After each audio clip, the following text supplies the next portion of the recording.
Welcome to online online mode of teaching. स्वागत है आपका ऑनलाइन मोड में। हम लोग जैसा कि हम बिहार बोर्ड स्पेशल सीरीज लेकर चल रहे हैं, जिसके अंतर्गत हम बिहार बोर्ड सिलेबस को 6 महीने में कंप्लीट करेंगे और इसी साथ ही साथ हम लुसेंट को लेकर चल रहे हैं, यानी आपका जनरल कंपटीशन का साथ तैयारी हो जाएगा। ये मेरा लक्ष्य है। उस सीरीज में अभी तक हम संविधान के बारे में पढ़ चुके हैं कि संविधान क्या है, क्यों ज़रूरत है संविधान। ये सारे क्लासेस हमने पहले ले चुके हैं, ठीक है। बट 2 दिनों का टाइम हम दिया था, फ्राइडे और सैटरडे वो रिवीजन चलेगा।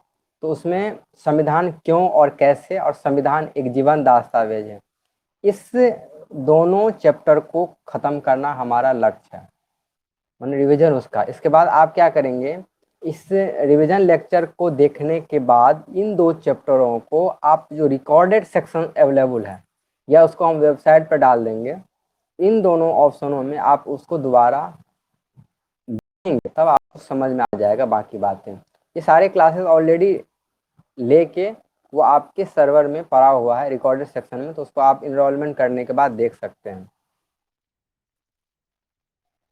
तो ये 2 लेक्चर जिसका पहला सीरीज हमने कल ख़त्म कर दिया है, दूसरा सीरीज आज हम ख़त्म करने जा रहे हैं। तो उसमें आज मेरी कोशिश होगी कि 1 से 1.5 घंटा जो भी क्लासेस हो उसमें सारा टॉपिक एंड हो जाए, और इसके बाद ताकि आप लेक्चर जाकर देखें तो आपको समझ में आ जाए।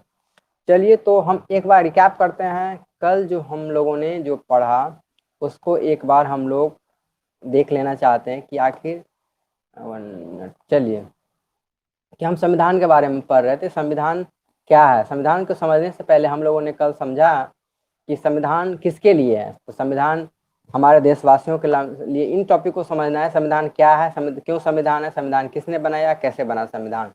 तो इसके लिए इसके अंतर्गत हम लोग पढ़ रहे थे, इसको इससे समझने से पहले हम लोग पढ़ रहे थे राज्य या देश क्या है। राज्य और देश को हमने समझा था। राज्य के देश के अंतर्गत महत्वपूर्ण तत्व क्या क्या आते हैं, जैसे कि क्षेत्र आता है, लोग आते हैं, सरकार आता है, संप्रभुता आती है।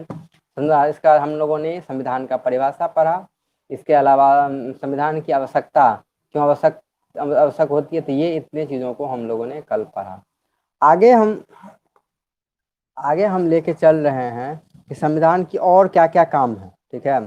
संविधान को आगे क्या क्या है काम है, और संविधान को बनने का थोड़ा सा प्रारूप हम लोग समझते हैं कि क्या क्या चीज़ें हैं संविधान में, उसको समझने के लिए। तो ज़्यादा कुछ नहीं है। अब देखिए, इसके लिए हम चलते हैं, आपको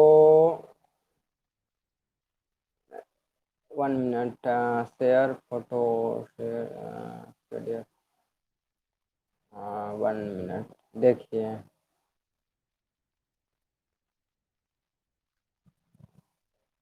हाँ, तो हम लोग पढ़ रहे थे कि संविधान नहीं रहा, क्या हो रहा है दिक्कत, 1 मिनट।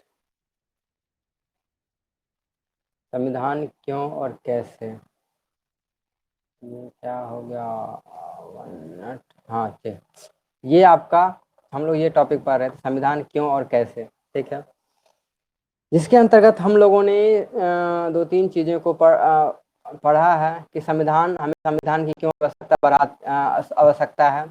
इसके अंतर्गत हम लोगों ने समझ लिया कि संविधान की क्यों आवश्यकता होती है। संविधान आपस में, तो ये निम्न का संविधान आपस में हम लोगों के बीच तालमेल या भरोसा दिलाता है। क्या करता है हम लोगों का काम, संविधान हम लोगों को क्या करता है, आपस में तालमेल या भरोसा दिलाता है। इसी के अंतर्गत चीज़ों को समझना है, आप पढ़ेंगे तो आपको समझ में आ जाएगा। अब देखिए, अब क्या है आपका, तो दूसरा हमने कहा था आपको कि संविधान में 1 मिनट। पहला काम हो गया, दूसरा काम, निर्णय निर्माण की शक्ति की विशेषताएं, मतलब निर्णय निर्माण की शक्ति कैसे देता है संविधान, मतलब निर्णय लेने की क्षमता को कैसे बढ़ाता है संविधान। जिसमें हम लोगों ने कहा था, कल के चैप्टर पढ़ा था कि हमारे नेताओं का जो सिलेक्शन चुनाव होता है वो हमारा संविधान ही तय करता है कि कौन प्रधानमंत्री होगा, कौन राष्ट्रपति होगा, किसका क्या होगा, किसका क्या कार्य क्षेत्र होगा। उन सब उसका चुनाव तक का वर्णन हमारे संविधान, इसलिए निर्णय निर्माण की शक्ति भी क्या है हमारे, ये देखिए, ये जो निर्णय निर्माण की शक्ति है हमारे संविधान ने जो दिया है, वह भी संविधान में पूरी तरह से परिभाषित किया गया है कि किसको कौन सा कार्य मिलेगा। चलिए ये हो गया। अब देखिए नेक्स्ट टॉपिक हो गया हमारा, देखिए सरकार के शक्तियों पर सीमा लगाता है। देखिए यही हमने पढ़ रहे थे दूसरा में, कि क्या होता है कि संविधान का दूसरा काम यह स्पष्ट करना होता है कि समाज में निर्णय लेने की शक्ति किसके पास होगी। संविधान यह भी तय करता है कि सरकार कैसे निर्मित होगी। मतलब संविधान का काम ये होगा ही, ये तो होगा ही कि चलो कि संविधान में किसका क्या पावर होगा, साथ ही साथ संविधान ये भी बताता है कि ये पावर में जो जिसको जिसको निर्णय लेने का अधिकार है उसका चुनाव कैसे होगा। मतलब ये तो हो ही गया, ये तो परिभाषित किया ही संविधान ने कि जैसे प्रधानमंत्री का क्या काम होगा, राष्ट्रपति का क्या काम, इन चीजों को तो हमारा संविधान ने परिभाषित कर ही दिया। साथ ही साथ वो क्या है कि ये हमारा संविधान ये भी बताता है कि उनका चुनाव कैसे होगा। मतलब क्या, प्रधानमंत्री का चुनाव कैसा होगा, राष्ट्रपति का चुनाव कैसे होगा और मुख्यमंत्री का चुनाव कैसे। चलिए ये हो गया। अब देखिए सरकार की शक्तियों पर सीमा लगाता है, क्या करता है, सरकार की शक्तियों पे सीमा लगाता है। तो क्या काम है, अब कैसे सीमा लगाता है, सरकार निरंकुश नहीं हो जाए। तो इसमें क्या ऑलरेडी परिभाषित किया हमारे संविधान में। अच्छा, प्रधानमंत्री का ये काम होगा, राष्ट्रपति का ये काम हो गया, यानी पीएम का ये काम हो गया, आपका सीएम का कुछ खास तरह का काम हो गया, राष्ट्रपति का कुछ काम हो गया। तो इस तरह से अपने मन से कोई भी अपना पद का दुरुपयोग नहीं कर सकता है। ये हमारे संविधान में सारे चीजों को वर्णित किया गया है, ताकि इसलिए इस तरह से संविधान के सीमाओं शक्तियों पर सीमा लगाता है। चलिए हो गया। अब नेक्स्ट है आपका संविधान समाज की आकांक्षाओं और लक्ष्य के बारे में हमने बता दिया। संविधान में कुछ आकांक्षाएं लक्ष्य हमारे नेहरू जी का कलम ने एग्जाम्पल दिया था। तो चलिए ये खत्म। राष्ट्र की बुनियादी पहचान दिलाता है। राष्ट्र की बुनियादी पहचान का मतलब क्या हुआ है कि इसमें क्या है कि लोकतांत्रिक हो या कैसा हो, हमारा संविधान लोकतांत्रिक होगा या कैसा होगा, इसके संबंध में जानकारी ये है कि हमारा राष्ट्र का बुनियादी पहचान होगा। संविधान का क्या मतलब होता है कि हमारा राष्ट्र का कुछ ना कुछ अपना व्यक्तित्व होगा, ये प्रजातंत्र है, राजतंत्र है। मतलब संविधान का क्या काम है कि राष्ट्र को एक प्रॉपर ढांचा प्रदान करना, ताकि उससे पता चले कि हमारा व्यवस्था, कानून व्यवस्था कैसे चलती है। तो ये हुआ हमारा राष्ट्र की बुनियादी पहचान दिलाता है कि इसके बाद संविधान की सत्ता। संविधान की सत्ता का अब क्या अर्थ है, तो संविधान क्या है, संविधान कितना प्रभावी और क्या संविधान न्यायपूर्ण है, इन चीजों को समझने के लिए है कि संविधान का क्या सत्ता है, उसका क्या महत्व है। चलिए संविधान के प्रचलन में लाने का तरीका। अब देखिए दूसरा टॉपिक है, आगे हम लोग पढ़ चुके हैं कि संविधान में प्रचलन में लाने का तरीका क्या है। तो एक बार इसको पढ़ेंगे। देखिए अब क्या है कि संविधान हमारा जो है प्रचलन में कैसे आया होगा। तो संविधान हमारा प्रचलन में कब आएगा, जब इसमें क्या है कि जब सारे समाज के सारे लोगों के लिए कानून होगा। मतलब अगर हम संविधान में कोई कानून देते हैं तो उसमें सारे समाज के सारे वर्ग को, चाहे उच्च वर्ग हो या नीच वर्ग हो, हम सारे लोगों को क्या करते हैं, सम्मानजनक अधिकार देते हैं। जैसा हमारा संविधान ने दिया भी है, चाहे ऊंचे जाति को हो या ऊपर के जाति को, सारे लोगों को समान अवसर की स्वतंत्रता, धर्म की स्वतंत्रता, बोलने की स्वतंत्रता, इन सब सारी चीज़ों को अधिकार दिया है हमारे संविधान ने। ऐसा नहीं है कि ऊंचे जाति के लोग हो तो कुछ और बोल सकते हैं, नीचे जाति के लोग हो तो कुछ और बोलने का अधिकार हो। तो ये हमारा संविधान ने सारे लोगों को अधिकार दिया। जैसे कि आप जानते होंगे कि आज़ादी से पहले ऐसा अधिकार नहीं था हमारे संविधान में। जैसे आज़ादी से पहले क्या होता था, आज़ादी से पहले क्या है, कुछ अनुसूचित जनजाति जिसको SC ST बोलते हैं, SC और ST, उन लोगों को क्या है बहुत बहुत सारे सामाजिक जगहों पे जाने का अधिकार नहीं होता था। जैसे कि इसको हम अनुसूचित जाति और अनुसूचित जनजाति बोलते हैं।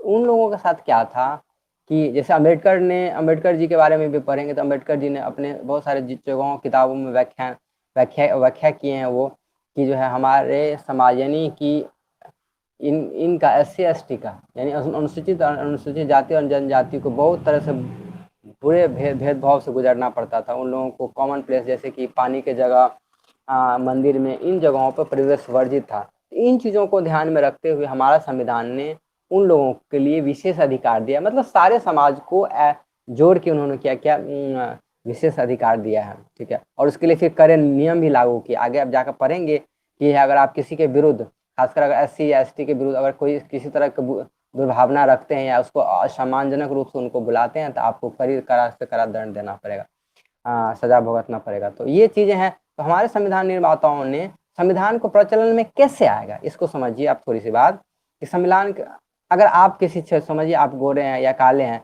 तो यहाँ ऐसा नियम बना दे कि अच्छा गोरे लोगों को, जैसे कि आप गोरे हैं, ठीक है, 1 मिनट, आप अगर व्हाइट आप अगर व्हाइट मैन है, जैसे कि अमेरिका में पहले चलता था, और व्हाइट मैन और ब्लैक मैन है, ठीक है, ये अफ्रीका वगैरह में इस तरह का कंसेप्ट था।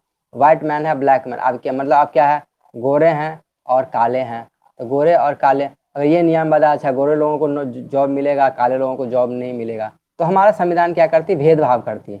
या क्या है कि उच्च जाति को जॉब मिलेगा और नीच जाति को जॉब नहीं मिलेगा, तो ये क्या होता है, हमारे संविधान में भेदभाव होता है। बट हमारे संविधान ने ऐसा नहीं किया, और होना भी चाहिए। देखिए अगर आप सारे सारे वर्ग को समान अधिकार देते हैं, तभी तो आपका संविधान, आपको सारे लोगों को संविधान के प्रति इज्जत होगा।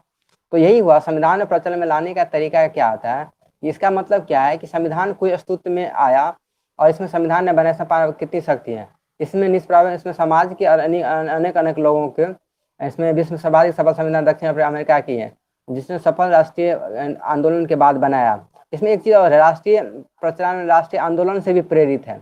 ये चीज अभी हम समझाते हैं, आगे चलकर भी आप समझेंगे। कि पहला बात तो ये कि इसमें सारे जाति लोगों को के लिए हम लोगों ने कानून ऐड किया। और संविधान में प्रचलन लाने का एक भी तरीका है कि हमारे समाज में क्या क्या उन्होंने, कि जो राष्ट्रीय आंदोलन से प्रेरित जो लोग थे, जैसे गांधी जी थे, नेहरू जी थे, राजेंद्र बाबू थे, और भी जो लोग जो थे, या अम्बेडकर थे, वो लोग आजादी से पहले से वो लोग लड़ रहे थे, उन लोगों ने मिलकर संविधान बनाया। संविधान सभा में क्या होता है कि सारे लोग मिलकर संविधान बनाते हैं, इसलिए क्या होता है कि सारे लोग इज्जत करते हैं, उसको सम्मान रूप से देखते थे, चाहे उसको मुस्लिम कम्युनिटी हो, सिख हो, ईसाई हो, सारे लोग इसमें थे।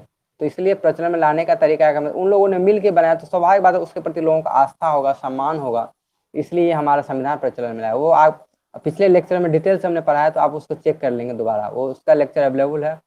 चलिए आगे है हम लोग, संविधान में मौलिक प्रावधान, यही मौलिक प्रावधान मतलब अल्पसंख्यक समूह, यही देखिए मौलिक अल्पसंख्यक समूहों को अल्पीकरण करने की अनुमति दी गई हो, वहाँ अल्पसंख्यक पास को कोई कारण नहीं हो। तो ये क्या होता है, यही हम जो पिछले टॉपिक में यही कहना चाह रहे थे कि ऐसा संविधान जिसमें मौलिक प्रावधान हो सबके लिए हो, ऐसा नहीं हो को अपर जाति के लिए हो या नीचे जाति के लिए हो, तो ये समझना होगा आपको। चलिए अब क्या है, संस्थाओं का संस्थाओं का संतुलित रूपरेखा। संस्थाओं का संतुलित रूपरेखा का मतलब हमारे संविधान ने सारे संस्थाओं को अपना शक्ति का बंटवारा एक प्रॉपर तरीके से परिभाषित कर दिया कि नहीं, इन संस्थाओं का ये काम होगा। इससे क्या हो जाता है कि चीजें क्लियर हो जाती है कि कौन, यानी प्रधानमंत्री का क्या काम होगा, राष्ट्रपति का क्या काम होगा। इसके अलावा और भी सरकारी संस्थाएं होती है, इसमें अलग अलग गवर्नमेंट के विभाग होते हैं, डिपार्टमेंट होते हैं, तो उन लोगों का उन्होंने क्या किया, उन लोगों का उन्होंने एक प्रॉपर तरीके से क्या हुआ, एक कार्य क्षेत्र उन्होंने बांट दिया। तो इसलिए संस्थाओं का एक संतुलित रूपरेखा आपको देखने को मिला, क्योंकि हमारे संविधान ने ऑलरेडी सारे लोगों को, जैसे इसमें देखिए मेनली आप समझेंगे विधायिका, कार्यपालिका और न्यायपालिका। मतलब विधायिका को उन्होंने काम फिक्स कर दिया, कार्यपालिका का काम फिक्स कर दिया, और न्यायपालिका को उन्होंने काम फिक्स कर दिया। जैसे ही काम फिक्स कर दिया, तो ये किया, अपना अपना सारे लोगों को अपना अपना शक्ति का मतलब समझ में आ गया कि विधायिका का क्या काम होगा, कार्यपालिका का क्या होगा, न्यायपालिका का क्या काम होगा। जैसे विधायिका का काम क्या होता है, विधायिका का काम होता है कानून बनाना, कार्यपालिका का काम होता है उसको प्रचलन में लाना, और न्यायपालिका का काम होता है उसको देख रेख करना, उसको कानूनी रूप से वैध करना। तो विधायिका जो कानून बनाता है, न्याय कार्यपालिका जो उसको काम करता है, और न्यायपालिका उसमें उसका न्याय के संबंध में काम है। न्याय के संबंध में करने का मतलब वो जो कानून है वो सही तरीके से अप्लाई हो रहा है कि नहीं, सारे लोगों को उससे बेनिफिट मिल रहा है कि नहीं, उससे सारे लोगों को फायदा हो रहा है। इस तरह से न्यायपालिका का कंसेप्ट। तो ये आपका हो गया संस्थाओं का संतुलित रूपरेखा। अब क्या है, चलिए ये तो संविधान के काम हो गए और उसका कुछ आदर्श हो गया। अब हम पढ़ेंगे संविधान, भारतीय संविधान कैसे बना। ठीक है, भारतीय संविधान कैसे बना होगा आप समझेंगे कि भारतीय संविधान मतलब ये जो इतनी मोटी बुक है उसको कैसे लिखा, कैसे बना, ये कैसे बना। तो भारतीय संविधान के बनने के पीछे एक सिंपल सी कहानी ये है कि सिंपल सा क्या है समझिए आपको, कि संविधान बनने से पहले पहला पॉइंट चुनाव हुआ। क्या हुआ? चुनाव। किसका? दूसरा क्या हुआ? चुनाव के बाद उन लोगों ने एक एक तत्व पे उसका परिभाषित मतलब उस पर बैठ के डिस्कशन किया। डिस्कशन मतलब हर टॉपिक पे चर्चा किया, उसको बोलते हैं चर्चा। उन्होंने क्या किया? चर्चा किया। फाइनल चर्चा के बाद जो सारी चीजें फाइनलाइज तब जाके हमारा संविधान, जैसे एक कोई कानून बना, ठीक है, तो उस पर क्या हुआ कि जैसे वोटिंग का अधिकार होना चाहिए या नहीं होना चाहिए, ठीक है, कैसा हमारा नियम में कौन से प्रावधान होना चाहिए, हर सारे टॉपिक पे चर्चा के बाद क्या हुआ? हमारा संविधान बना। तो उससे पहले क्या हुआ कि संविधान जो हमारा संविधान बना उससे पहले संविधान सभा का गठन हुआ। तो संविधान सभा का क्या मतलब होता है आप समझेंगे थोड़ा सा, कि संविधान सभा का क्या अर्थ है। देखिए, तो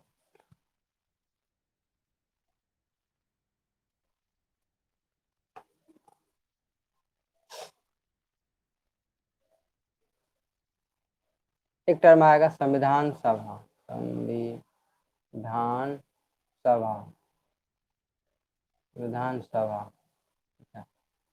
तो संविधान सभा जो है 292 सदस्य थे, ठीक है, 292 सदस्य चुने गए थे, जिसमें देशी रियासत। इसमें क्या हुआ कि सारे भारतवासियों ने मिलके बहुत सारे लोगों को चुना, जिसके माध्यम से क्या होता था कि सारे लोगों ने बैठ के आपस में संविधान बनाया, वो संविधान सभा होता था।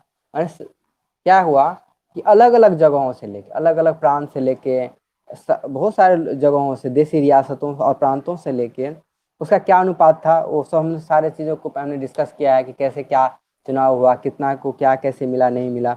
इसमें हमने पिछले क्लास में ऑलरेडी डिस्कस कर। तो संविधान सभा का मतलब इतना समझिए आप कि क्या हुआ, अलग अलग भारत के अलग अलग जगहों से नेताओं को चुना गया और उन लोगों ने हमारा संविधान बनाया।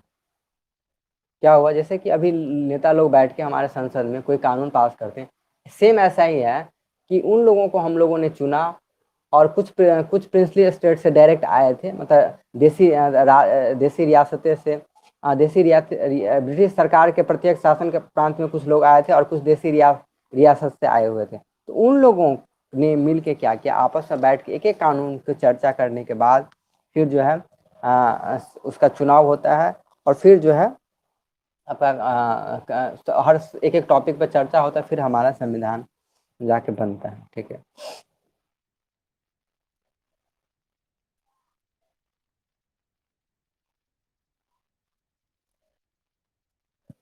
तो ये है कि संविधान कैसे बना। तो संविधान हमारे संविधान सभा के द्वारा बनाया गया, जिसमें सारे जगहों से लोग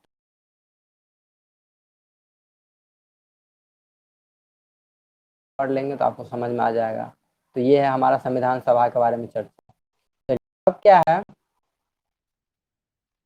देखिए, हाँ इसमें एक दो तीन चीजें कहा गया है कि कैसे उसका चुनाव हुआ था। तो आप इसको पढ़ रहे हैं, जैसे कि प्रत्येक प्रांत, इस पे प्रत्येक प्रांत, देशी रियासतें और समूह के जनसंख्या के अनुपात पे, पहला बात कि जनसंख्या आप संविधान सभा का कैसे गठन हुआ, तो जनसंख्या के अनुपात पे उन लोगों का गठन था। जैसे कि मोटा मोटी 10 लाख जनसंख्या पे एक सीट को आवंटित किया गया था। तो 10 लाख की संख्या पे यानी एक सीट का अनुपात रखा गया। परिणाम स्वरूप ब्रिटिश सरकार के प्रत्येक शासन वाले प्रांत में 292 सदस्य चुने गए थे और तथा देशी रियासतों को न्यूनतम 93 सीटें आवंटित की गई। मतलब शुरू की बात यह है कि देखिए इसमें है थोड़ा सा, देखिए 292 सदस्य चुने गए थे और देशी रियासतों के बाद में 93 सदस्य को आवंटित हुआ। तो ये सब पहले आज़ादी से पहले का, फिर बाद में घट के कम हो जाता है। जैसे प्रत्येक प्रांतों के सीटों को 3 समुदाय, जैसे मुसलमान, सिख और सामान्य, उनके अनुपात में बांटा गया था। तो ये 2-3 चीजें हैं समझ। इसके अलावा देशी रियासतों का प्रांतीय समुदाय अपने प्रतिनिधित्व चुना, उसके परिणाम स्वरूप समानुपाती प्रतिनिधित्व और एकल संपन्न मत पद्धति का प्रयोग। समानुपाती प्रतिनिधित्व मतलब क्या, कि खास अनुपात पे खास प्रतिनिधित्व होगा, और एकल संक्रमण मतलब एक आदमी का, इसका मत का मतलब होता है एक आदमी का एक ही मत। अगर हम वोट देने जाते हैं तो मेरे वोट का वैल्यू एक ही होगा, मतलब एक होगा। तो ये होता है एकल संक्रमणीय मत पद्धति। तो इस तरह से उन लोगों का चुनाव हुआ, और फिर वही लोगों ने मिलकर हम लोगों के लिए संविधान बनाया। ठीक है।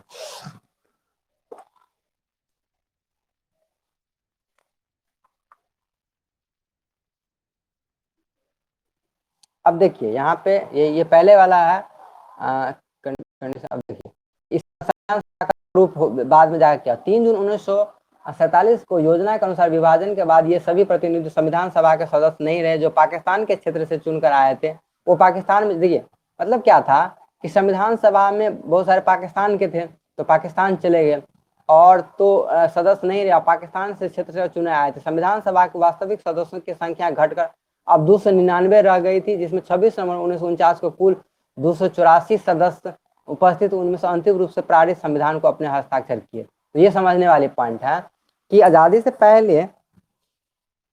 पहले क्या था, हमारे यहाँ अलग अलग जगहों से, जैसे प्रांत से था, जैसे 292 आपका हो गया शासन देसी ब्रिटिश सरकार से, और देसी रियासतें से 93 सीट थी, तो दोनों मिला के 300 से ज़्यादा सीटें थी।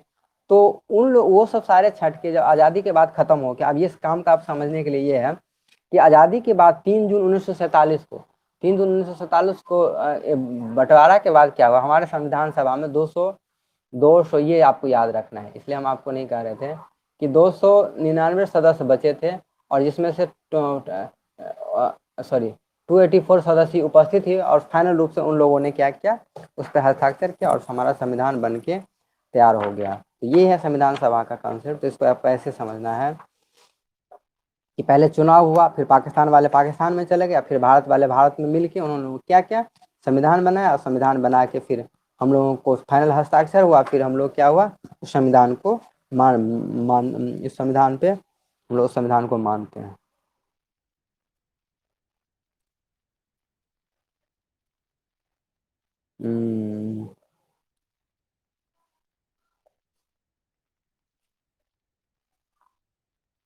मतलब देखिए संविधान सभा में सदस्य की कुल संख्या 389 निश्चित की गई थी। मतलब शुरू में 389 टोटल मिलके होता है। 389 में से जैसे कि हमने बताया था 290 ब्रिटिश 292, जैसे कि पहले स्लाइड में हमने देखा है कि 292, अगर आप समझना चाहते हैं थोड़ा समझ लें कि 292 क्या था, ब्रिटिश प्रांत से था, और ब्रिटिश प्रांत और निश्चित की, जिसमें 292 ब्रिटिश प्रांतों का प्रतिनिधित्व चाप और दूसरे देशी रियासतें से थी। देखिए ब्रिटिश प्रांत मतलब जो पूरे भारत में था, वहाँ एक मिनट, यहाँ देखिए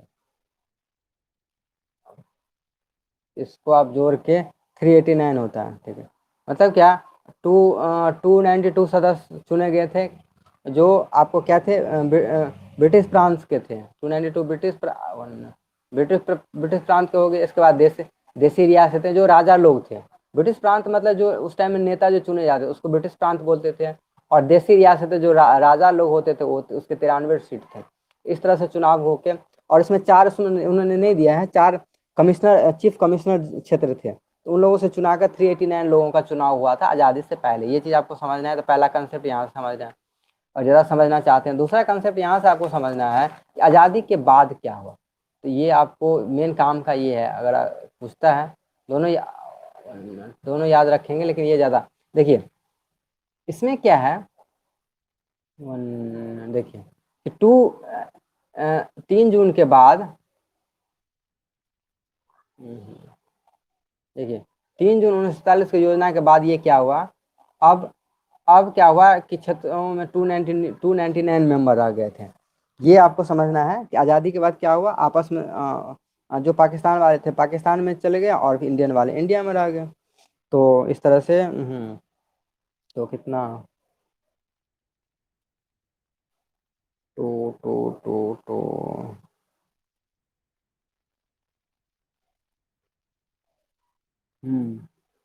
जिसमें 299 में से, जिसमें प्रांतीय सदस्य की संख्या 229 थी और देशी रियासतों की संख्या 70 थी। अच्छा, ये हम देखना चाह रहे थे, जिसमें 299 आपका क्या हो गया, 299 में से 299 में से आपका क्या हो गया कि 299 में से 229 देशी रियासतें और 70 गो प्रिंसली स्टेट। ये आपको याद रखना है, ये आज़ादी के बाद का यही आपसे पूछेगा, तो ये आपको फिर से इसको लिख देते हैं। ये क्या है आपका कंसेप्ट कि टोटल 299 तो है ही, 299 में से आपका दो चीज़ इसको भाग भाग बांट लेना है। एक तो आपका 229 आपका हो गया ब्रिटिश प्रांत, को याद कर लेंगे, और 70 गो देशी रियासत है, मतलब राजघरानों से 70 थे और 229 आपके ब्रिटिश साम्राज्य से थे, ब्रिटिश राज से थे। तो ये आप संविधान सभा, उन लोगों का चुनाव हुआ और लोग चुनाव के बाद उन लोगों ने मिलके क्या किया, हमारा संविधान बनाया। तो ये आपको समझना है, इन लोगों ने मिलके। चलिए अब नेक्स्ट ये आप याद कर रखेंगे। अब क्या है कि इन लोगों ने 2 वर्ष 11 महीना और 18 दिन उन्होंने सारे टॉपिकों पर, एक एक टॉपिकों पर उन लोगों ने चर्चा किया, और चर्चा करने के बाद उन्होंने संविधान बनाया। मतलब 2 वर्ष 11 महीना और 18 दिन लगे, जिसमें सारे लोगों ने मिलके संविधान बनाया। अब क्या है इसमें देखिए, मतलब क्या, इसका कब तक चला, 2 ईयर मतलब 2 वर्ष, ठीक है, 11 मंथ, ठीक, इसका 11 मंथ और 18 डेज, 18 डेज, आप, अच्छा हम इसको आप दे देंगे अलग जगह से। 2 ईयर हो गया, 11 मंथ हो गया और 18 डेज हो गया, इतना। तो ये है इसका कंसेप्ट। इतना दिन उन लोगों ने सारे टॉपिक्स पे, एक एक टॉपिक पे चर्चा हुआ और फिर मिलके जो है आपका संविधान बना। तो ये है आपका कंसेप्ट। चलिए अब यह, तो इस तरह से संविधान सभा में चुनाव हुआ। तो शॉर्ट में आप समझेंगे, पहले संविधान चुनाव, अलग अलग जगहों से चुनाव हुआ, चुनाव के बाद आपस में सारे लोगों ने मिलकर बैठा और एक एक टॉपिक पर उन्होंने चर्चा किया, और चर्चा करने के बाद फिर हमारा प्यारा भारत का संविधान बना। और संविधान को फिर आज हम लोग फॉलो कर रहे हैं, और संविधान को फॉलो कर रहे हैं विथ जीवन दस्तावेज। जिसमें जीवन दस्तावेज मतलब उसमें कुछ सुधारों के साथ, मतलब आज से 50 साल पहले, 60 साल 70 साल पहले जो कानून बना, उसमें हमारा संविधान एक जीवन दस्तावेज। जीवन दस्तावेज का मतलब अभी हम समझाएंगे कुछ देर में। जो नेक्स्ट आपका टॉपिक है कि हमारा संविधान मरा हुआ संविधान नहीं है, मतलब जो लिखा गया ऐसा नहीं है। टाइम टाइम के साथ उसमें बहुत सारी चीज़ों को परिवर्तन हुआ, उनमें कुछ चीज़ों को जोड़ा गया, घटाया गया। तो ये चीज़ें हैं। इसके अलावा इसमें आगे दिया हुआ इसकी कार्यविधि कैसे थी, अलग अलग। देखिए इसमें, देखिए जैसे इसकी कार्यविधि, आप कार्यविधि के क्या अलग अलग कमेटियां होगी, इसमें क्या कार्यविधि का मतलब संविधान सभा कैसे काम कर रही थी। इस कार्यविधि में आप पढ़ेंगे तो समझेंगे कि ये संविधान सभा, अभी पिछले बार हमने अभी समझा था, पिछले पेज में कि तो संविधान सभा जो थी हमारी, संविधान सभा का कैसे काम करने का क्या तरीका था। तो संविधान सभा का क्या काम था कि वो ग्रुप बांट के सारे एक कमेटी बनाई जाती। इसमें क्या था, प्रमुख 8 कमेटियां थी। मतलब हर कमेटी को अलग अलग काम दिया जाता था कि आपका ये काम है, इस तरह से काम है। तो इस तरह सारे कमेटियों को अलग अलग काम दिया गया था, और उन लोगों ने मिलके अलग अलग प्रावधानों पर चर्चा किया, उसके बारे में चर्चाएं की, फिर उस पर डिस्कशन किया आपस में मिलके, फिर फाइनल कंक्लूजन में पहुंचे क्या होना चाहिए, नहीं पहुंचा। हर कमेटियों को अपना अपना काम दिया गया था। तो ये है, तो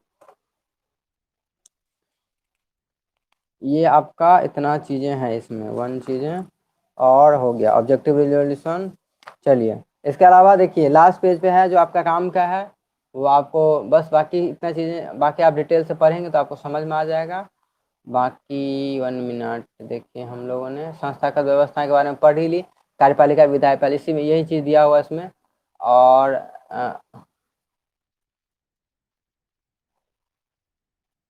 क्या है, 1 मिनट, देखिए ये हमारा जो संविधान बना, उस टाइम में क्या हुआ था, हमारा संविधान में विशेष, ये हम पढ़ेंगे लोसेंट में लेकर इसको पढ़ेंगे कि हमारा संविधान में क्या हुआ था। इसको आप याद करने के लिए होमवर्क में भी दे देंगे आपको हम, कि जब हमारा संविधान बना तो हमारा संविधान क्या दुनिया का सबसे बड़ा संविधान कहा है। उसमें क्या हुआ, अलग अलग देशों से अलग अलग कंसेप्ट को जोड़ के हमारा संविधान तैयार है। कुछ चीज़ें अपनी भी है, कुछ चीज़ें हमारे ब्रिटिश साम्राज्य से आई, और कुछ चीज़ों को उन्होंने क्या किया, उन्होंने हम लोगों ने दूसरे संविधान से लेके उसको संविधान बनाया। जैसे कि ये आपको याद रखना है कुछ चीज़, जैसे कि ब्रिटिश से क्या आया, तो आयरलैंड से हमारा संविधान में क्या क्या लिया गया, फ्रांस से क्या लिया गया, अमेरिका से क्या लिया गया, कनाडा से क्या लिया। जैसे कुछ चीज़ें बहुत इंपॉर्टेंट, जैसे कि मौलिक अधिकार कहाँ से लिया गया, ये हमेशा क्वेश्चन आएगा। न्यायिक पूर्वावलोकन और शक्ति और न्यायपालिका की स्वतंत्रता, ये सब बाद में आपको समझाएंगे, बट आप भी याद कर लीजिए कि मौलिक अधिकार ये सब यहाँ से लिया गया। सर्वाधिक मत के आधार पर चुनाव का कहाँ से लिया गया है, सरकार के संसदीय स्वरूप, कानून में शासन का विचार, विधायिका का अध्यक्ष और पद, उनकी कानूनी निर्माण की विधि, तो ये सब चीज़ है ब्रिटिश सरकार से लिया गया है। अमेरिकी संविधान, मतलब इसका कहने का ये मतलब है कि जैसे मौलिक अधिकार ने हमारे संविधान में जोड़ा है, तो ये कंसेप्ट, ये जो मूल धारणाएं हैं, वो अमेरिका के संविधान से लिया गया, क्योंकि सबसे पहले अमेरिका ने ही ये मूल अधिकार के धारणा को जोड़ा है। इसका मतलब ये होता है, ठीक है। जैसे कि स्वतंत्रता, समानता और बंधुत्व का सिद्धांत, जो फ्रांस का जो क्रांति हुआ था, वहां से आया है ये कंसेप्ट। तो उसको हमारे क्या किया, हमारे संविधान निर्माताओं ने उसको क्या किया है, उसको जोड़ लिया है। तो ये है इसका मतलब। देखिए कि जैसे कि स्वतंत्रता, समानता और बंधुत्व का सिद्धांत, ये जो सिद्धांत है हमारे संविधान में जोड़ा गया, वहीं से प्रेरित है, वहां से प्रेरणा लेके क्या है, हमारे संविधान में उन चीजों को जोड़ा गया। इसका मतलब ये होता है। अब जैसे कि अवशिष्ट शक्तियां हैं, अवशिष्ट शक्ति क्या होता है इसे समझेंगे बाद में। ये कनाडा के संविधान से लिया गया। जैसे राज्य के नीति निर्देशक तत्व, जैसे हम लोगों ने अभी चर्चा किया है कुछ दूर पहले, कि राज्य के नीति निर्देशक, कल के चैप्टर में हम लोग पढ़ा था कि राज्य के नीति निर्देशक, जिसको हम शॉर्ट में DPSP, directive principle of state policy बोलते हैं, वो कंसेप्ट कहाँ से, आयरलैंड से लिया गया है। तो ये है हमारा कंसेप्ट समझने के लिए कि ये जो है आपका, देखिए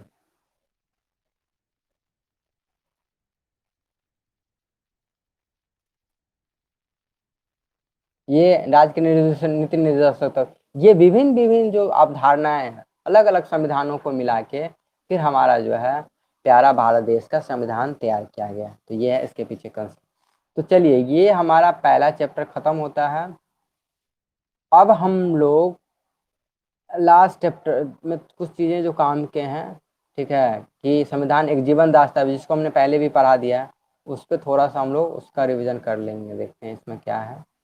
तो ये आपका ख़त्म हुआ। अब हम लोग, तो हमारा ये इस तरह से पहला चैप्टर ख़त्म होता है। बाकी आप क्या करेंगे, प्ले लिस्ट में जाके, प्ले लिस्ट नहीं, आपका रिकॉर्डेड सेक्शन है, वहाँ पे जाके आप सारे लेक्चर को चेक करेंगे। पूरे डिटेल से हमने उसको पढ़ाया, आप पढ़ेंगे तो आपको निश्चित रूप से समझ में आ जाएगा। तो अब क्या है, आप, हम चलेंगे नेक्स्ट चैप्टर पे, जो आप, जो उसको भी हम लोगों ने पढ़ लिया है। तो वो है आपका संविधान एक जीवंत दस्तावेज। मतलब हमारा संविधान एक जीवंत, जीवंत मतलब जिंदा, जिंदा दस्तावेज कैसे है, ये आपका 196। चलिए अब देखिए इसमें क्या है।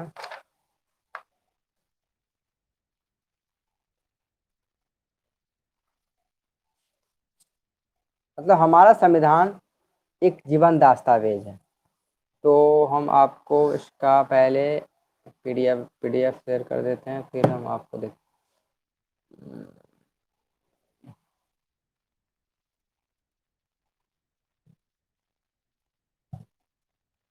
1 मिनट।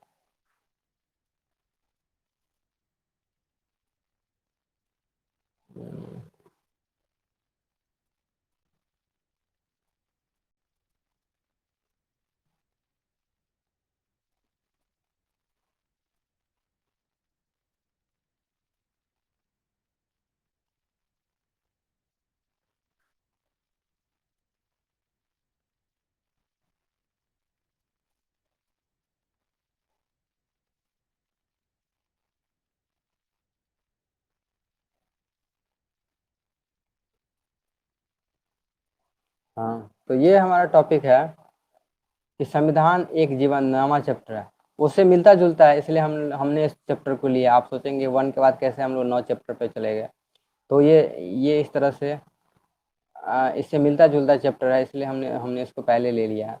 कि अब क्या है कि संविधान एक जीवंत दस्तावेज है, इसको थोड़ा सा आप कंसेप्ट को समझेंगे तब ये चीज़ें चैप्टर आप समझ में आएगा। कि देखिए अब ये क्या संविधान संविधान अपरिवर्तनीय है, इससे पहले समझते थोड़ा सा समझ लेते हैं कि जीवंत दस्तावेज का बैकग्राउंड का क्या अर्थ होता है। जीवंत मतलब आप सोचते होंगे जिंदा, दस्तावेज मतलब कोई एक किताब है, ठीक है। तो कैसे जीवंत दस्तावेज? तो जीवंत दस्तावेज का मतलब है कि अगर कोई किताब जीवंत होता है, खासकर हम हमारे संविधान के संबंध में अगर कहा जाए, तो जीवंत का मतलब होता है कि उसके नियम को, उसमें जो जितने नियम है, प्रावधान है, उसको समय समय समय समय आवश्यकता के अनुसार उसमें परिवर्तन किया जा सके। और जीवंत का मतलब ये होता है कि टाइम के अकॉर्डिंग जो आज से 50 साल पहले, जो 60 साल पहले जो कानून बना, उसको आज के समय को देखते हुए उसमें परिवर्तन जो किया जाता है, तो ये है जीवंतता का अर्थ। जीवंतता का अर्थ क्या हुआ कि आज से जो 50 साल 60 साल पहले जो हमारा कानून बना, उसमें उन चीज़ों को हम ढो नहीं उन चीज़ों को टाइम के अकॉर्डिंग बदल के अपने प्रेजेंट टाइम के अकॉर्डिंग जो हम लोग अप्लाई करते हैं, समाज में उपयोग में लाते हैं, तो उसी को हम लोग कहते हैं कि वो एक जीवंत दस्तावेज है, क्योंकि उसको हम लोग टाइम टाइम पे उसको बदल सकते हैं, अपने ज़रूरत के हिसाब से कर सकते हैं। तो ये जीवंत दस्तावेज, जीवंत दस्तावेज के से समझने सबसे पहले समझ में आता है कि वो परिवर्तनीय है या अपरिवर्तनीय। तो क्या संविधान अपरिवर्तनीय होते हैं? नहीं, मैक्सिमम संविधान परिवर्तनीय ही होता है। अपरिवर्तनीय अपरिवर्तनीय अगर संविधान होगा तो वो मरा हुआ संविधान हो जाएगा। अगर वो आपका संविधान,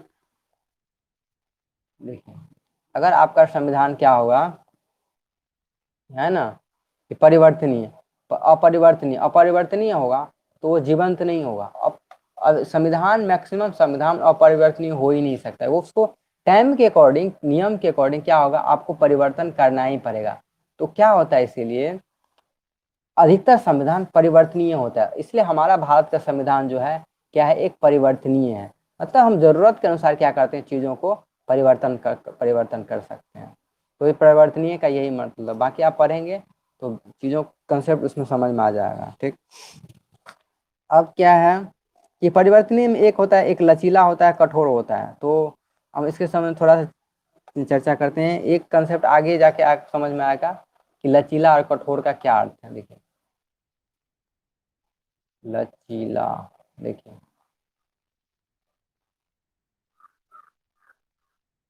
एक संविधान लचीला होता है, देखिए,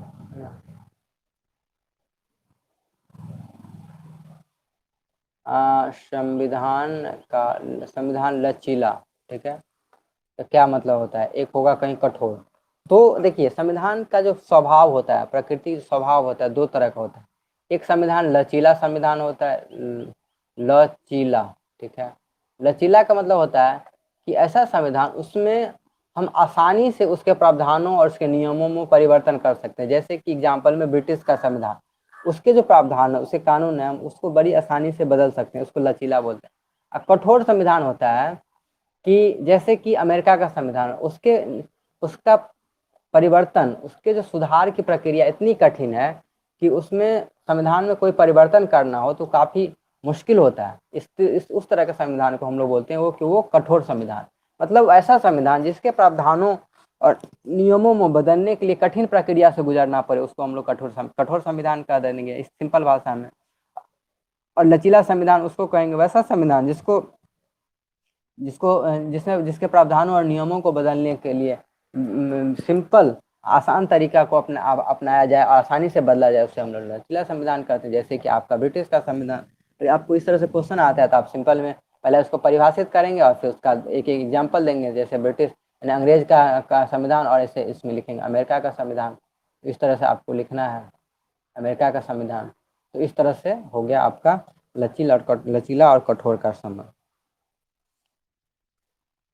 इसके अलावा हम लोगों ने पढ़ा था संविधान संशोधन, वो काफ़ी डिटेल उसमें दिया हुआ है, तो हम बताएंगे। इसके अलावा क्या होता है कि जब हम संशोधन, संशोधन का क्या मतलब, उसमें बदलने का नियम, संशोधन का क्या मतलब होता है कि जब हम सरकार में अलग अलग मतों के अनुसार जब हम संविधान में संशोधन आगे 1 मिनट देखिए, अब क्या है, इसी में हम लोग आगे पढ़ेंगे। ये तो समझ में आगे, इसमें ज़्यादा नहीं समझना है।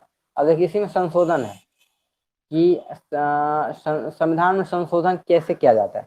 तो हमारे अनुच्छेद 368 में, अब अनुच्छेद क्या है आगे हम लोग पढ़ेंगे कि अनुच्छेद 68 में क्या है हमारे संविधान में अलग अलग चैप्टर 1 से लेके इस तरह चैप्टर दिए गए 1 2 3 4 5 6, उसको हम अनुच्छेद कहते हैं। तो 368 में क्या है हमारे संविधान में, इसका क्या है, संविधान में संशोधन का प्रावधान दिया गया है। ठीक है, संविधान संशोधन का प्रावधान तो है, इसका क्या अर्थ होता है, तो संविधान संशोधन का क्या अर्थ होता है वही। तो जब हम किसी खास प्रक्रिया द्वारा, ठीक है, संविधान में किसी प्रावधानों को चेंज करते हैं, बदलते हैं, तो उसको हम लोग संविधान संशोधन कहते हैं।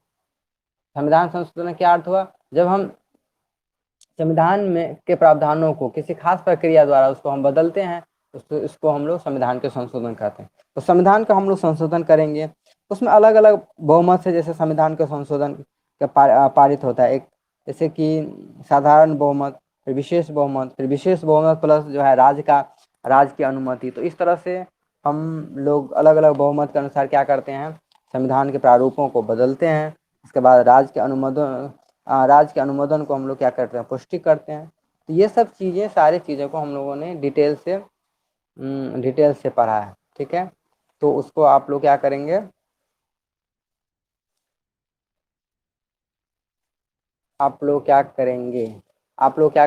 पुराने लेक्चर को जाके देखेंगे तो आपको समझ में आ जाए। बाकी आपको दिक्कत हो तो आप पूछेंगे। तो इसमें समझने के लिए ही है, इसमें हमने काफ़ी टाइम दिया है, पीछे जाकर हम लोग इसमें हमने क्या किया है, काफ़ी टाइम दिया है इस चैप्टर पे, तो इसलिए हम चाहते नहीं अब उसमें टाइम ज़्यादा यूज करें। तो बस हम सिंपल चीज़ों को हम लोगों ने बता दिया है।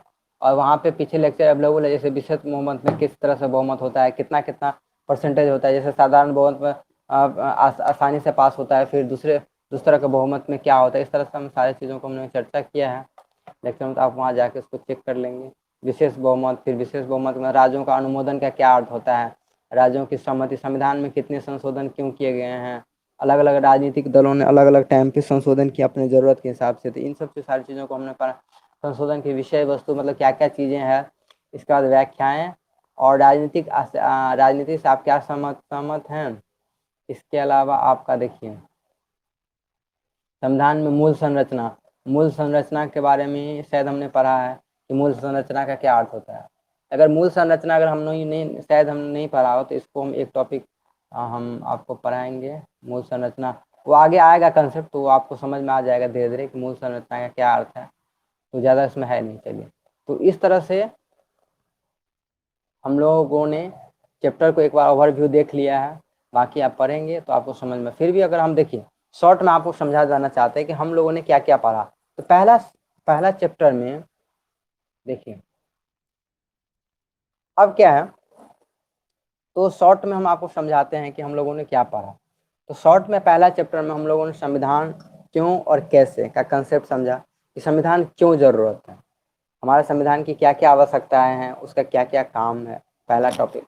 दूसरा, ये जो संविधान जो हमारा बना कैसे बना, तो उसके बारे में हम लोग डिटेल लेक्चर लिए हुए हैं इसमें, इसलिए हमने शॉर्ट में चर्चा किया कि संविधान मतलब कैसे बना। उसके लिए संविधान सभा का गठन हुआ। संविधान सभा के गठन में अलग अलग जगहों से चुनाव करके लोग आए, और जिन लोगों को हम लोगों ने चुना, उन लोगों ने बैठ के हर एक प्रावधानों पर चर्चा किया, फिर उन लोगों ने मिल के हमारा संविधान बनाया। ये है सिंपल कंसेप्ट। उन लोगों ने मिल के क्या किया, संविधान बनाया। अब जब हमारा संविधान बन के तैयार हो गया, तो अब ये सवाल उठता है कि ये हमारा संविधान किस टाइप का संविधान है, एक जीवंत है, अपरिवर्तनीय है, लचीला है कि कठोर है। उन चीज़ों को हम लोगों ने 9th चैप्टर में पढ़ा कि हमारा संविधान परिवर्तनीय है। मैक्सिमम संविधान देखिए, अधिकतर संविधान परिवर्तनीय ही होता है, उसको परिवर्तनीय रखना ही होगा, क्योंकि परिवर्तनीय से क्या होता है, परिवर्तनीय का क्या, अरे उधर जाओ ना।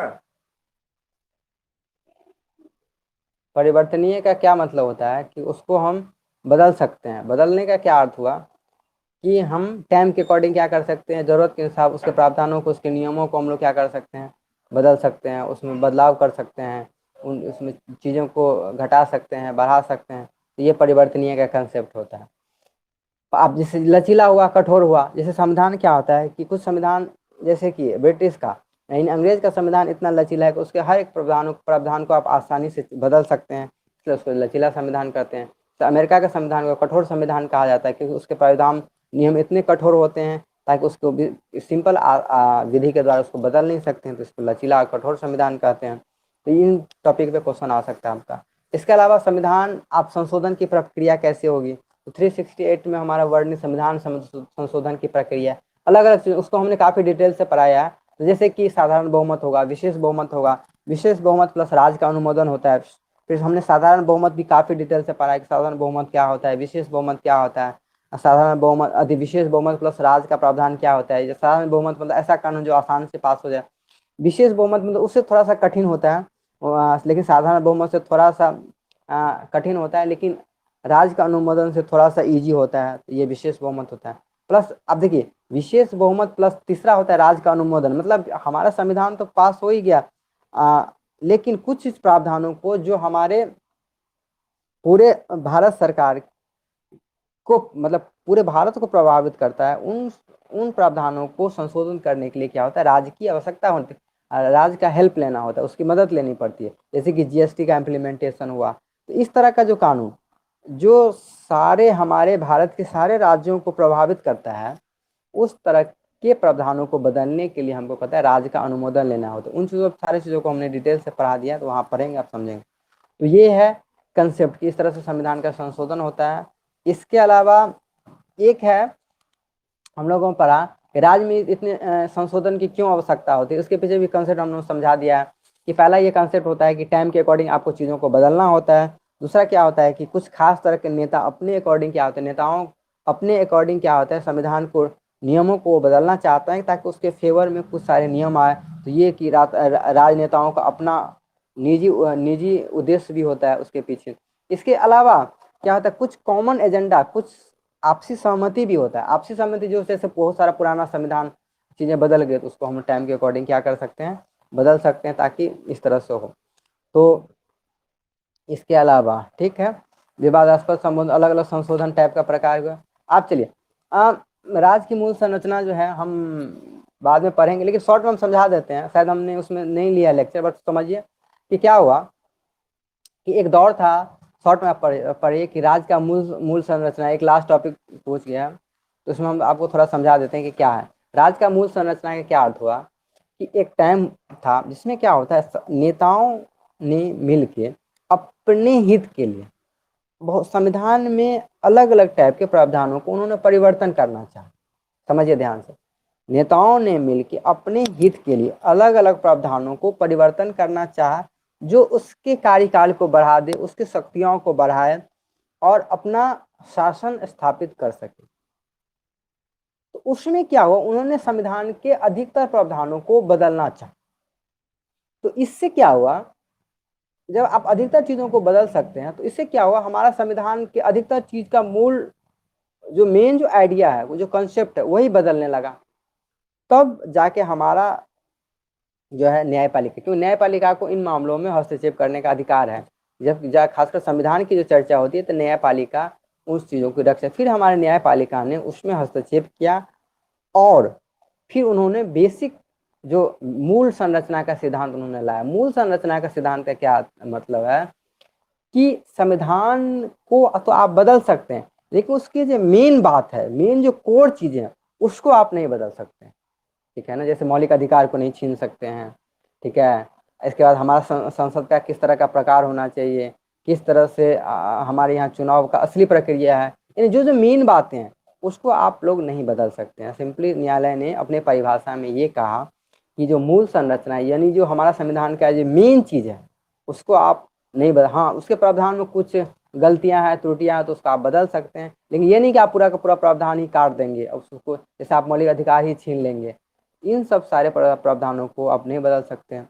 तो ये मूल संरचना का ये कंसेप्ट आया था धीरे धीरे, तो उसको आप आगे जाके फिर आप डिटेल से पढ़ेंगे ये प्रावधान कैसे आया, उसके कैसे कैसे केसेस हुआ, गोलकानाथ और गोलकनाथ या केशवानंद भारती का केस क्या था, उसमें कैसे कैसे उसमें परिवर्तन हुए।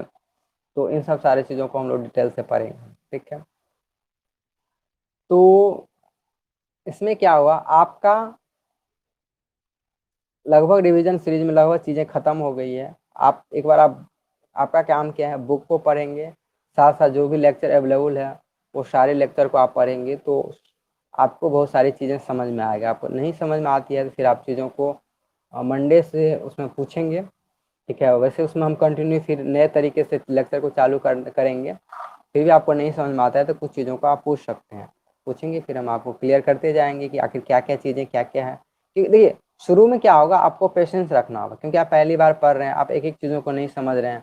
संविधान क्या होता है, कानून क्या होता है, दस्तावेज क्या होता है, जीवन क्या होता है, परिवर्तनीय क्या, मूल संरचना क्या है, प्रावधान का क्या अर्थ होता है।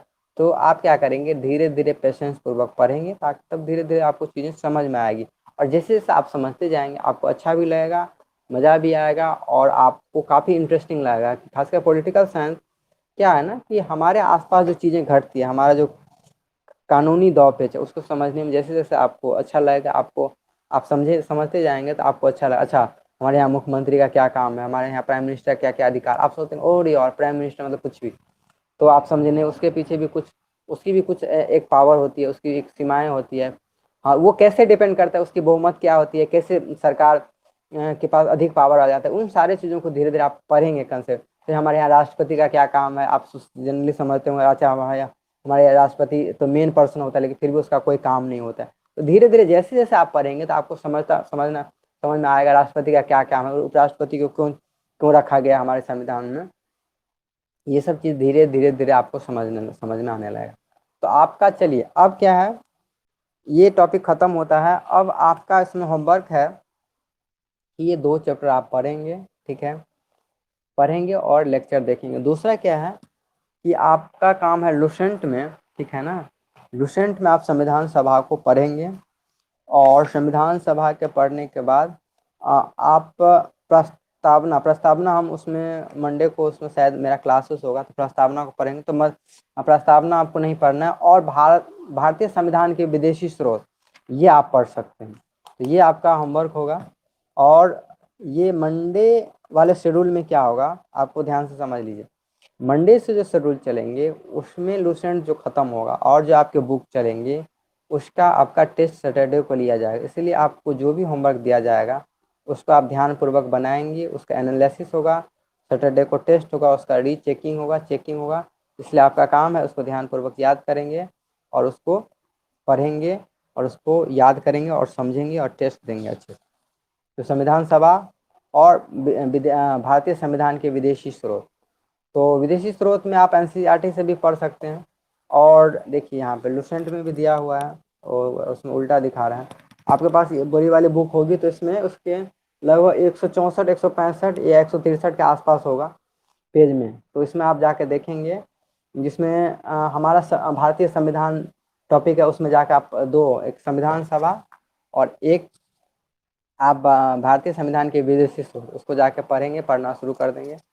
तो फिर मंडे से हम आपको नया, हम इसके संबंध में थोड़ा सा हम समझा देंगे मंडे को, ठीक है, कि भारतीय संविधान में जैसे विदेशी स्रोत के बारे में थोड़ा सा आप समझ लेते हैं। ऐसे ही कि हम लोगों ने संविधान सभा को थोड़ा सा चर्चा कर दिया।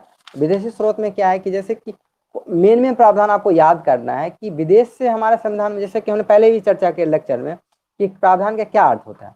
तो विदेशी स्रोत से कुछ बहुत सारे प्रावधानों को हमारे संविधान में लिया गया, कि जैसे कि हमने मौलिक अधिकार कहा, अब इसे जैसे पहले हमने उसमें मौलिक अधिकार कहा, इसके बाद प्रस्तावना का, न्याय पुनरावलोकन का, संविधान की सर्वोच्चता का, न्यायपालिका की स्वतंत्रता का, ये सब संयुक्त राज्य अमेरिका से लिया गया है। जैसे ब्रिटेन से क्या है, संस्थात्मक शासन प्रणाली, एकल एकल नागरिकता, विधि निर्माण, विधि का शासन, संसदीय विशासन, मंत्रिमंडल प्रणाली, ये सब चीज़ें जो इंपॉर्टेंट चीज़ें हैं वो आपको क्वेश्चन में बराबर आता है। जैसे आयरलैंड से नीति निर्देशक सिद्धांत, उपराष्ट्रपति के निर्वाचन मंडल, राष्ट्रपति द्वारा राज्यसभा में, साहित्य, कला और विज्ञान सभा इत्यादि क्षेत्रों में ख्याति प्राप्त व्यक्तियों का मनोनयन। तो इस तरह से जो 4-5 टॉपिक है उसमें सारे आप याद कर लेंगे, लेकिन उसमें हम आपको बाद में बताते चलेंगे कौन सा ज़्यादा इंपॉर्टेंट है, जो फ्रिक्वेंटली मैंने अक्सर एग्जाम में आता है। तो ये आपका होमवर्क हो गया। तो ठीक है, तो अब हम लोग मिलेंगे आपको नेक्स्ट क्लासेस मंडे से, जिसमें हम नए सिरे से कैसे क्या पढ़ेंगे, कैसे उसका स्ट्रक्चर होगा, उस कोर्स में पढ़ाने का क्या तरीका होगा, क्या कुछ नया होगा, या वही मेरा तरीका होगा, एनसीईआरटी का पैटर्न होगा, या हम आर्टिकल वाइज पढ़ाएंगे, कैसे पढ़ाएंगे, उन सारी चीज़ों को हम लोग उस वो मंडे क्लास में चर्चा करेंगे। क्या नया पैटर्न कुछ जोड़ रहे हैं कि घटा रहे हैं, क्या चीज़ों को क्या किस तरीके से पढ़ा रहे हैं, वो आपको मंडे को समझने के लिए, आप जब आएंगे तो आप देखो नए तरीके से आपको समझने के लिए मिलेगा कि हम लोग कैसे पढ़ेंगे, अच्छे से पढ़ेंगे, कैसे पढ़ेंगे। इसलिए आप जुड़े रहें। कंटिन्यू पढ़ें, क्वेश्चन पूछें, तब आपको समझ में आएगा, अच्छा लगेगा और कुछ आप बेहतर करने का प्रयास करेंगे। तो ये हमारी प्रयास रहेगी कि आप अच्छे से अच्छे पढ़ें। चलिए ठीक है, तो हम लोग आप मिलेंगे नेक्स्ट क्लास मंडे को। ठीक है, थैंक्स।